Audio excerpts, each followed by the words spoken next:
Let's keep rolling here, Lau, and our first opportunity to speak with a member of the elected government, the PC party. This gentleman voted in to represent the folks in Topsail, Paul Davis. Hello, Paul, you're on the air. Good afternoon. How are you doing, Paddy? Not bad, I suppose. You recovered from it all?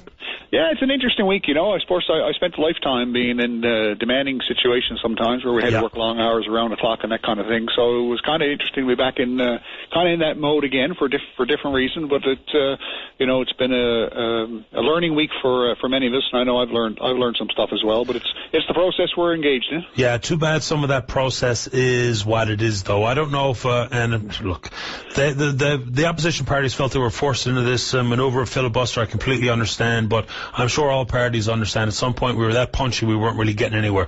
Paul, you're talking about the long hours you've worked in the past, and a lot of people will know you for the great work you did for the Royal Newfoundland Constabulary. Oh, thank you, Paddy. Defending the upholding of the laws of the province and of the country.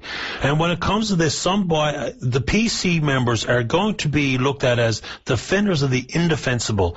The cardinal sin of politics is to to shroud and protect information from the public's view. And in this one, Paul, can you seriously stand up in the House and here on this show and say that this law is what and our ability to see what you're up to? Well, Paddy, in the last few days, you know, I've used much of my time to dig into the existing legislation, how it compares to other legislation. I've even gone back through and looked at previous debates that have occurred, even with when the Liberals were in government, and I've looked at some of the answers that the Minister of Justice gave back in 2002 when he talked about the very thing we're talking about being clause number 6, which deals with cabinet records, and he himself, the former Minister of Justice, who now works in the caucus of the Liberal Party. I assume this is Mr. Parsons, is it? Mr. Parsons, I think he's actually the Chief of Staff, and he said, and I have it here in front of me. He said, "Surely someone can swamp an administration." You know, administration simply want making a request so large you shut down an administration because you wouldn't have enough bodies to get all the information done. And you know, that's an important part of this, and that they themselves, you know, we can go back and look at history. They themselves talked about doing more when it comes to managing information. But if I can, Paddy, if you wouldn't mind. And because Clause 6 is where we've been stuck at for many, many, many, many hours. And Clause 6 is an amendment to Section 18 of the current Access to Information and Protection of Privacy Act. And it starts off, in this section, cabinet record means.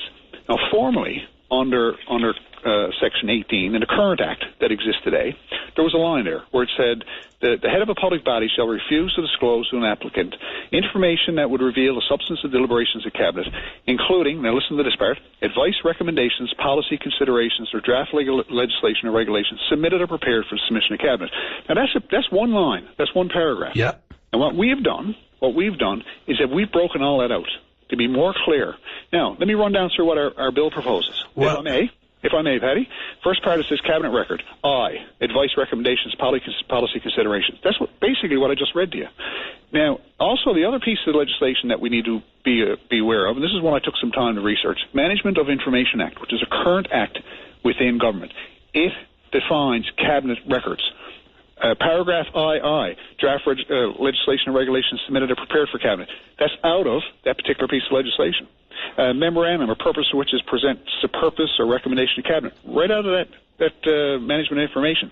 So is the next line, and the next one, and the next one, and so on. So what we've done is we've proposed changes to the Access of Information Act, the definition of cabinet records, which essentially already exist in another piece of legislation, our Management of the Information Act. So it's not all new that we've made up. We're making it consistent with other pieces of legislation and clarifying. A couple of things inside that, Paul. You referenced back to what a Liberal cabinet minister would have said years past. Yeah. You and I both know that whatever anyone did in the past that somehow justifies what's going on in the future is no way to defend a piece of current legislation by a government. Because they said or did something wrong doesn't make it acceptable to the electorate now to make that reference as if that's going to make any difference to what we think about this. I'm not saying people do that all the time. You know, the Liberals did this, and so, you know, they're condemning us for what they already stood up for themselves years ago. We don't even care what the Liberals thought about anything years ago. What we care about now is the voters now who currently think that however you are trying to refine or modernize a piece of legislation that has anything to do with the people's opportunity to see what the government is doing with our money on our behalf, any perception of that is two things. Number one, it's horrible politics. It makes no sense. In this time of cynicism and mistrust of government, this is the most inept move of politics I've ever seen in my life. And secondly, we have so many big things going on in the province that if anyone thinks that there's an opportunity to protect information that we would have had yesterday, that we won't have tomorrow, based on Bill 29, makes it an egregious piece of anti-democratic legislation. We don't care how people are going to define and compare phrases inside of legislation. If people think we're going to see less, we don't think it's acceptable. We think Paddy, it what stinks. we're doing, we haven't been able to get to the clauses that deal with other aspects of this yet. And in this legislation, we're actually improving the access to information for individual citizens. We're actually making improvements to that. Under the current rules, there's a fee structure, and there's a fee structure being proposed, some amendments to that fee structure. One of them currently, if that something can be done within 2 hours, there's no fee considered for it. And we're expanding that to 4 hours because people will sometimes come to government as individual private citizens, and they may say, I want to know what you have regarding my privacy or my own self personally about a certain matter. Could be vital statistics. They could be looking for history from motor registration. They could have made applications to government for one thing or another before, and they say, I want to see those records. We've expanded what they can get without charge now up to 4 hours, and that is done in mind to keep that, sometimes people have a little bit more information in government than others, and there's more work to be done. We're actually making it better for the people of Newfoundland and Labrador, but I'll tell you now who Paul, how about a restaurant review? Like, one of the things you stood up to speak to was the fact that your department is affected by the numbers of access to information based on restaurant reviews or restaurant reports, health and safety and that kind of stuff, and the cleanliness. You know what I'm getting at. I do. And restaurant inspections. Inspections, thank you. And then you're saying that, there's what the government will now be able to categorize as frivolous or vexatious, so far as a restaurant review, an inspection, and a copy of, when in fact we know, based on 2 hours, 4 hours, the heights of foolishness and the costs associated, someone inside the 57,000 people working for the government knows how to take a report that is given to you as the minister, turn that into a PDF, have it up on your website in seconds flat to virtually no cost. The clerical opportunity to take one piece of document in their digital files on their PC, make a PDF and have it available for no argument, no access to information, no exorbitant cost. So those types of things, when we know that they're the examples being quoted, then we're not buying it. Paddy, we have, if I can answer, just reflect on the comment you just made there. We have hundreds of electronic and web-based programs and pieces of information that are available to the general public that we work with on a regular basis. And we, at any given time, and the folks over at OCIO, who are some of our brilliant and technically very capable minds from this province, Newfoundlanders and Labradorians, work very hard over there. We're continuously working on projects to make more information accessible. And the one you just referenced is one that we're working on, that we've been making some work on now for a few months to find a way. It's not as easy as flipping a switch or sitting home operating your laptop. You're talking about thousands of inspections per year. And the case that you're referring to was a case that a media outlet did some work on and threw some criticism at us over the fee that they had to pay. But in that case, they came in and asked for every restaurant inspection in the province for a 2-month period. Now, they wrote an article about it because, normally when an ATIP request is made, if representatives of individual employees of an opposition party or media outlet files an application for ATIP, the fact that they requested information through ATIP or what they asked for is protected.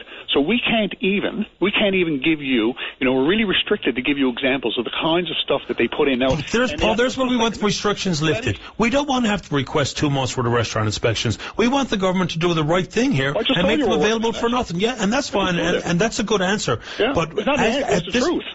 And Paul, I'm not saying you're a liar. I haven't said that. I know you. So what I'm saying here is Bill 29 is in the minds of every single person, including some of your caucus, including a lot of your key supporters, will think that any opportunity to give further protection to cabinet documents, if it's not proprietary, and I don't care about the chill, Felix Collins says a chill going up the spine of those advising the ministers. If you can't handle it and you're not up to the task, quit.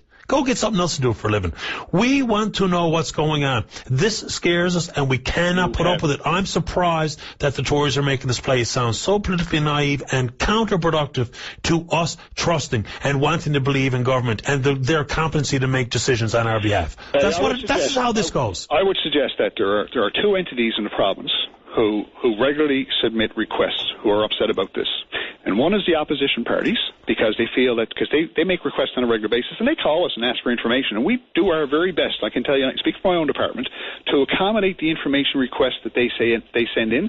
Sometimes they're going to take that much time and that much work to do, that they do it through an ATIP process. When I was on my feet twice now during this debate, the opposition House leader twice started throwing comments out. Yes, we make thousands of requests. We make thousands. Now, I don't know how many they've made. I haven't trusted, but over the years... Because it's not true. We've already proven. The media balance have proven that's not true. That's exaggerating for the sake of making your point. No one made thousands. I'm just telling you what she said. I'm just telling you what she's been saying. Yeah. Because I said they make lots. I said they make numerous requests, and she said yes, thousands. But anyway, try and get back to my point, Paddy, because there's a number of points. And we have to wrap up. So very quickly, I'll let you summarise, Paul, before I'm mandated to go to my break. Go ahead. I've been trying to make some points, but I know that you want to, and rightfully so, have express your viewpoint on it. But Absolutely. I'm trying to make my points, and before I get a chance to finish them, you're going on to something else. But this piece of legislation, it's been made out so far by many, by primarily the opposition parties, as being this condemning, really problematic and troublesome piece of legislation, and I don't see it that way. We work in a life of being practical in how we operate and the processes we do. We're trying to clarify pieces of legislation. We have predominantly accepted recommendations by Mr. Cummings. We have made alterations and some changes to some of his recommendations. We have followed that process, same as other we've done in the past, and other governments have done in the past, and we've done it as a government. Those types of things happen from time to time. We're trying to make information available is the best way we can. With regards to restaurant inspections, there's really quick on that one. In that particular one, because you brought it up, with that one there's 38 environmental health officers who leave their offices every day and go out and do inspections in restaurants.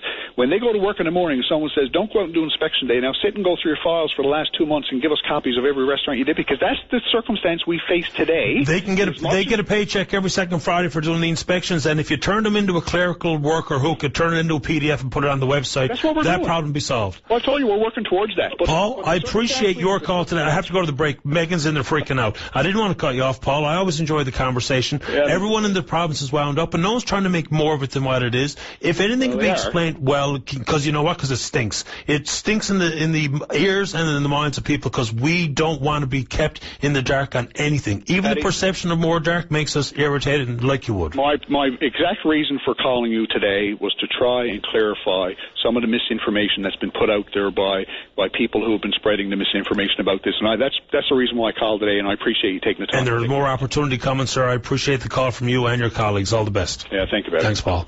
Paul Davis, representing Stopsford for PCs. We're taking a break, and then we're coming back.